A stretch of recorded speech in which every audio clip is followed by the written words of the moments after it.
Give it to me.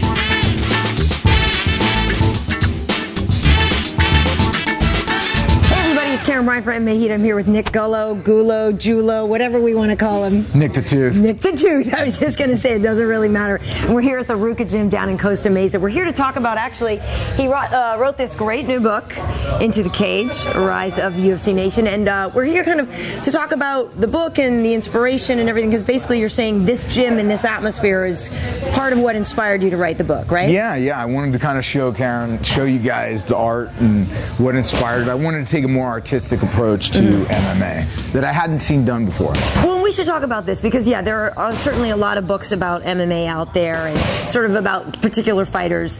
But your book, if you were to sort of explain it in one sentence, how would you kind of sum up the tone and the message in your book?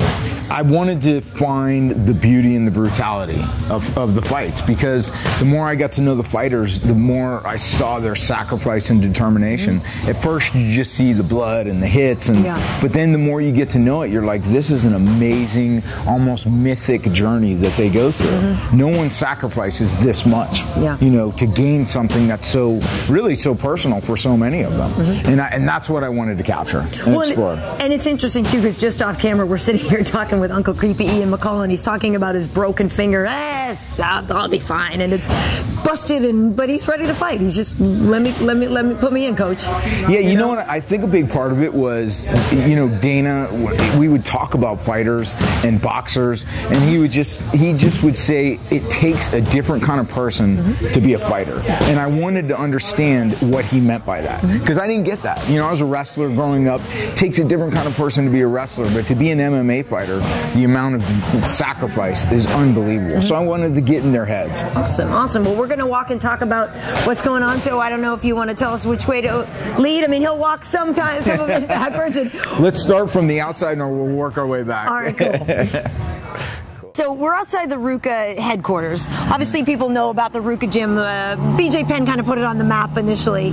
But what's so great about this place? Obviously, there's artwork in and out. What's going on with this? You know, what's cool about it is that the art ethos permeates everything. So it's always, from a martial arts perspective, it makes sense, because it's like, make your own path. There is no way to get to where you want to go except the way that you find, and so I love that. And that's kind of the approach I took with the book. Was there is no like set, we have to talk about this in this chapter, we have to talk about this in this chapter. It's like, how do you feel what makes sense? And so when you drive up, this is the first piece you see. It's a mural by Kevin Ansel, and who is a true master. Over here we've got some Barry Mcgee, another master.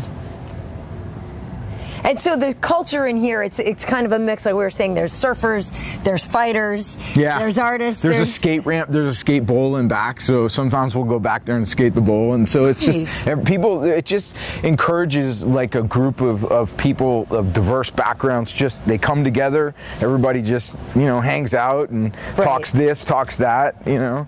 And we were just kind of talking with Ian McCall about, you know, his injuries in his hand, and I was saying it's very much like what skateboarders go through. You know, can you imagine the amount of injuries that Tony Hawk has endured? I think he just got his hip replaced or something, you know? I mean, these guys are busted, and it's that same thing. It's, you know, at first there's like, well, what does a fighter have to do with this? What does jiu-jitsu have to do with surfing? Kelly Slater comes into this gym and rolls with us and does jiu-jitsu. And Kelly Slater just came out and made a statement that said, if I could put my kid in any sport in the world, it would be jiu-jitsu. And so there's this, you know, Joel Tudor's one of the best surfers in the world, and he does jiu-jitsu and he trains here. And so you have this this like soup of different activities, you know, surf and skate and art, and so it's really cool, man. And that kind of, for me, that very much encouraged, that's what inspired the book, was to take that kind of an approach. Well, what's interesting, what I kind of am one of the vibes I'm getting, and here's obviously a really nice portrait here. This is, I shot Michael Bisping in front of this portrait right here. Nice. And so, yeah, I mean, this is one of my favorite, Retna and El Mac did this, and it's one of my favorite murals I've ever seen. It's really nice. It's beautiful, isn't it? Well, no, something that kind of fuses those things together when you talk about skateboarding and surfing and martial arts and art, it's a very personal pursuit. Right? It's a personal pursuit for, and obviously other people become a part of that because we're watching you and we're partaking in that. But like you're saying, it is martial arts. It's about the personal discovery, right? Yeah, no doubt. Where it's not, none of those are necessarily team sports, but you work with other people along your path. And so, you know, you in jiu-jitsu or MMA or skateboarding, whatever it is you trying to master this thing. So much of it is internal, but you interact with other people that encourage you, that give you feedback, and that's what creates that community. So now we're walking through the workspace a little bit, and this is kind of more where the Ruka clothing line is headquartered in this part of the building, right? Here we go. Like, just every inch of the place is just art.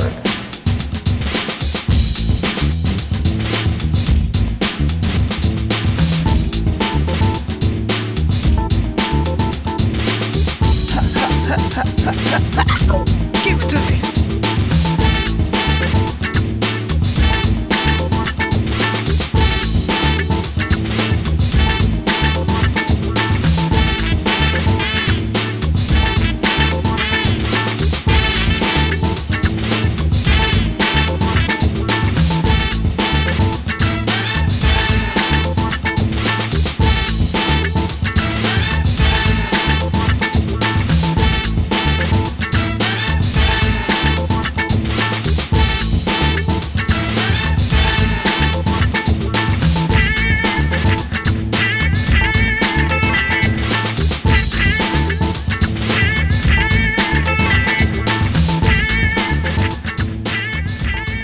What it does is with all the art and this kind of environment, it's a very permissive environment in which you're permitted to fail. Yeah. You know, it's not a corporate environment. And even last year, I think it was, Dana and I had talked about when I was writing the book, it was I was on the fence of should I move back to Vegas, because I grew up in Vegas. Yeah.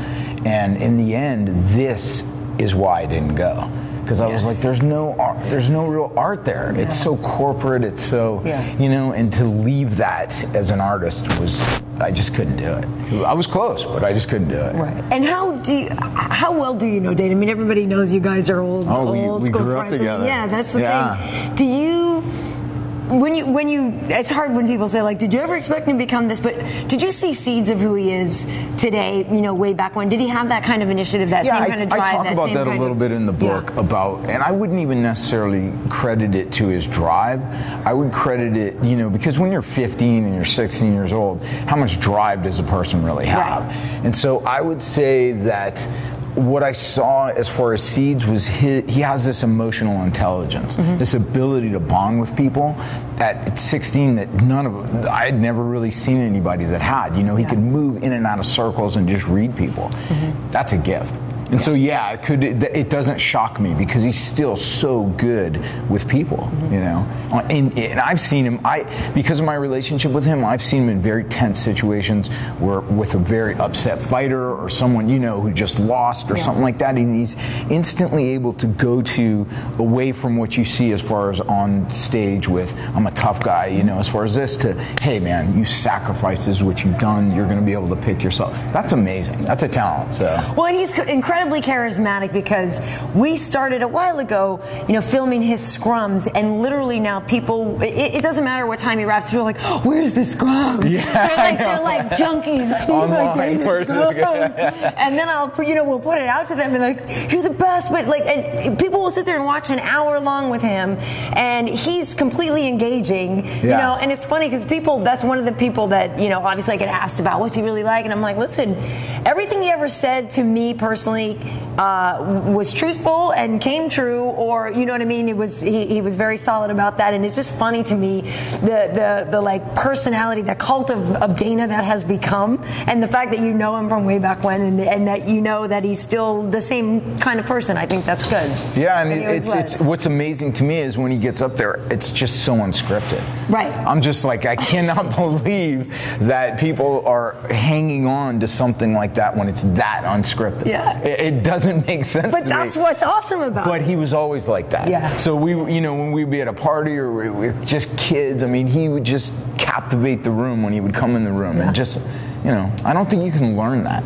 You know, I could never, you know, a lot of people are like, wow, I would love to do what Dana does. I could do that. I'm like, I could never do that.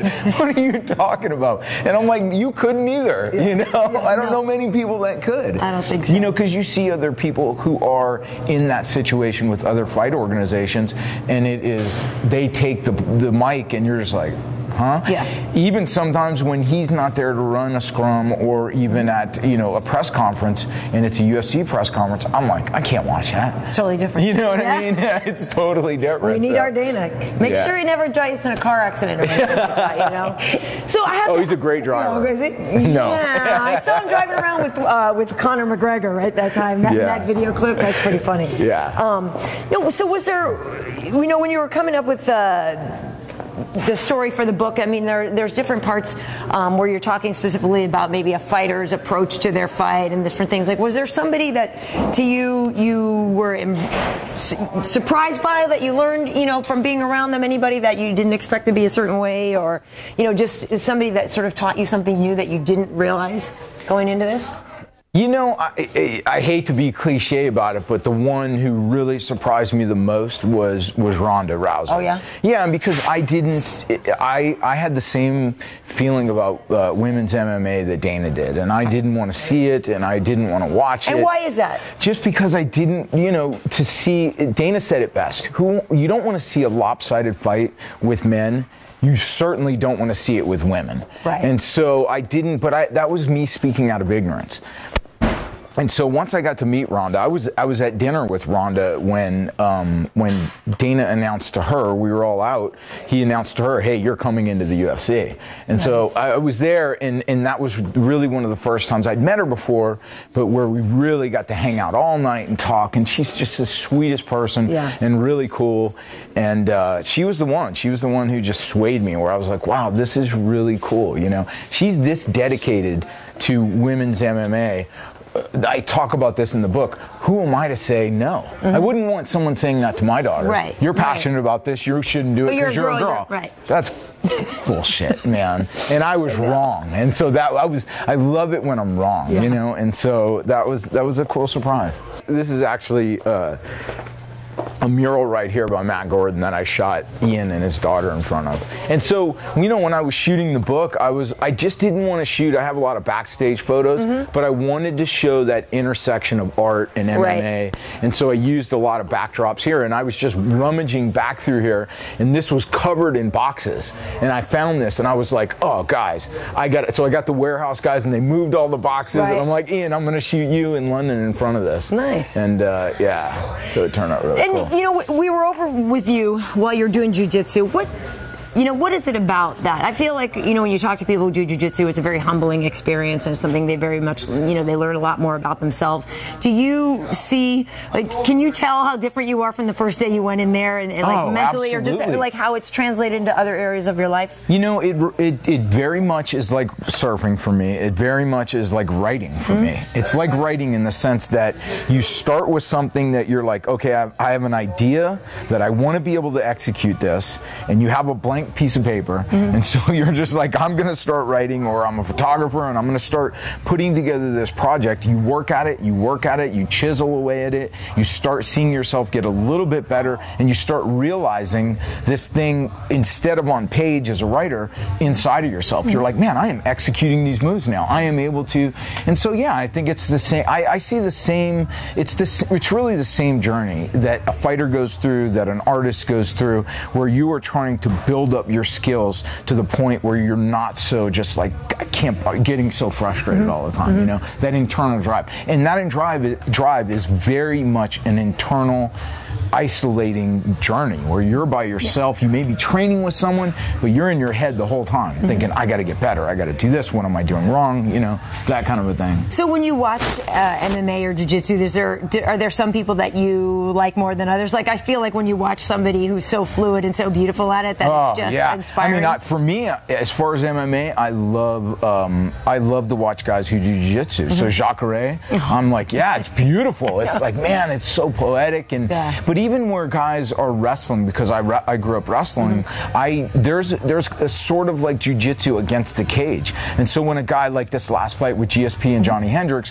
where Johnny Hendricks just was so easily able to just sweep GSP back against the cage, that was beautiful. That was like poetry. How did he do that? You know, it was leverage. It wasn't just brute strength. There was leverage there, and it was, you know, that ballet kind of a thing. And that was amazing. You know who else has amazing jiu-jitsu that will pull things out is Joe Lauzon. Yeah. Well, so I wanted to ask you about Joe. I wanted to get into the whole Joe thing. This is what I live with. So go ahead, intro it. No, well, first and foremost, I mean, I've tweeted. You know, I have the picture, the Roots of Fight shirt of Lauzon versus Nick the Tooth. But it's only like 1 of 10 made, right? And you got one. But I want to know, you know, because I don't know if everybody understands the backstory and what's really going on between the two of you, and it's a love competition thing. And it's a lot of competition. Yeah, right. I have been training for. Do you want me to intro the story? Yes, because I don't know if everybody has the whole thing. So we were out at dinner. I think it was last December. And I had just won a jiu-jitsu tournament. And so whenever we go to a different town, it's Dana and a bunch of guys. It's just us. We have a crew. And so we're at dinner, and Joe Lauzon's trainer, Steve Mays, shows up in a Team Aggression shirt. Now, understand, when we're at dinner, this is neutral territory. Don't come in wearing someone else's gym colors, you know, and someone else's name. We don't want to see it. So he shows up, and he starts talking shit. And I tell him, listen, man, take off the shirt right now. Nice. Or I'm going to roll you up right now. So, by the way, we're drunk. I probably have had like 8 shots of Jack by this point. Next thing I know, I'm telling him, from what I'm told, that I will not only roll you up, I will roll up your man, Joe Lauzon. Oh. And so, next thing, I wake up in the morning, and that's how it went. There was a blank, and then I woke up in the morning. My phone is blowing up, and I'm looking at it, I'm like, what? Dude, you're going to fight Joe Lauzon? I had like 30 texts. My Twitter was going off. Dana had tweeted to 2.5 million people that I was going to fight Joe Lauzon. And so grapple with Joe Lauzon. Right. Next thing I know, we're in the octagon. You're doing it. You're doing it. And you're a blue belt, right? I was a white belt. Oh, you're a white belt at the time. I was a white belt. Right. Now I'm a blue belt. Right. And I have trained every single... You want to talk about competition? Yeah. I have trained every single day since then. Probably 5-6 days a week I train. And ready for this rematch. Okay, because I was going to say, let's talk about what actually happened when you got in there with Joe. Oh, there was no talking about what happened. Joe's very good. He is really good. He smoked me. Yeah. You know what was funny is that like when you first start coming from wrestling, I really had a wrestling approach. Yeah. And so I was like, all right, I'm going to grab him. I'm going to grapple with him. I will not do that again. Yeah. There is no way. You know what's amazing is that I've done so much jiu-jitsu, and I go to different gyms and I roll with different guys, and I roll with the top guys in the world as far as jiu-jitsu. With the Mendez brothers, Bouchesha, I've rolled with all these guys. And Eddie Bravo. What's amazing is UFC fighters have a core strength that I've never experienced from non-UFC fighters. They may not be as technical, but their core strength, you cannot move them. You can push, you cannot move them. It's unbelievable. So yeah, I've just been training the whole time. And you know why? It's my daughter right here. Yeah. Look what she's wearing. Uh-oh. She's wearing, this is around my house. People wear, so Joe. Just taunting you. Joe Lauzon sent a box of Lauzon and Team Aggression shirts. Oh my God. So I wake up to that every day. So I'm ready to get my revenge, which I'm going to get. Nice. What's the date? And I'm sending a box to his house. That's right. And to his gym. Everybody's going to wear a 2 shirt. So now, I am curious, now that the book is out, you know, people sometimes equate writing a book to having a baby or like a big, huge, life-changing thing. What do you feel that it's a success just getting it done? Do you care how much it sells? Do you? My goal was at some point as an artist, as a writer, my goal is to realize, or even in jiu-jitsu, is to realize my dream. And so I had a vision for what I wanted to do. I accomplished it. You put it out in the world. Who knows? Yeah. You know what I mean? Who knows what happens after that? My next project I'm actually working on is a graphic novel, completely different from MMA. Yeah. So I want to kind of take a break from that, and But yeah, I mean, it's you dream about this and you work on it for. I think I worked on it for close to 3 years.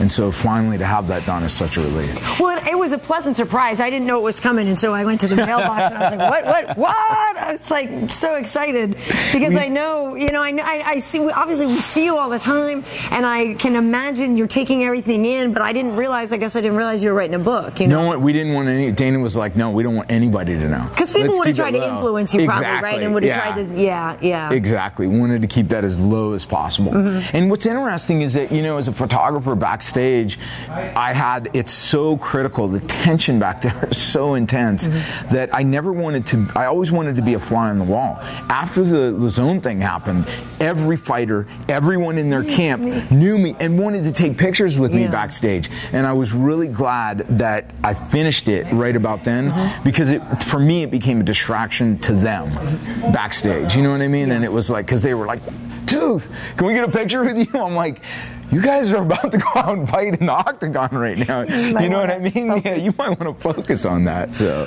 that's cool. And what I love too is that you're still you're a fan. You know what I mean? I'm a super fan. I love it. And that's we're very fortunate that we get to be this close to these people. But I still, on a daily basis, am completely in awe and floored by what they go through, what they do for us. And really, at the end of the day, I mean, obviously it's a personal pursuit, but it's for the fans. It's for us. And I don't, when you see people on Twitter or whatever, the haters talking smack, like, to me that's just so, I don't understand where that comes from. Why are people so miserable and mad at their own life? Like, what is that? I think it comes from ignorance. I think that when you don't understand what they go through just to get into the octagon. Someone just wrote a report or an article in Australia where they were talking about UFC is too brutal. I don't understand it. We shouldn't allow that. It's like, what are you talking about? Yeah. These guys are hugging at the end. Mark Hunt and Bigfoot are hugging at the end of the fight. Yeah. I mean, these guys are friends. It's not. It seems brutal on the surface, but underneath, So I think a lot of it is that. I don't think people appreciate really what they go through. Yeah.